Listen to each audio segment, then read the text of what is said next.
எல்லாரும் பொதுவா என்ன நினைப்பாங்கன்னா, வேலைக்கு போற பெண்கள் நெறைய சம்பாரிக்கிறதால நல்லா ரிலாக்ஸா இருப்பாங்க. அவங்களுக்கு ஸ்ட்ரெஸ் இருக்காது, டிப்ரஷன் இருக்காது.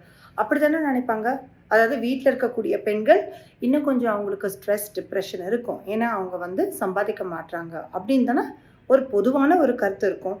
ஆனா, அது உண்மை கிடையாது.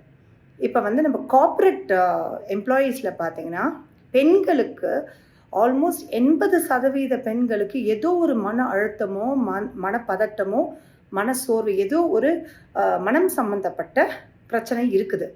அது ஏன்னா, இந்த பெண்கள் வேலையும் செய்றாங்க. அப்புறம் வீட்டுக்கு குழந்தைங்களையும் பார்த்துக்கிறாங்க.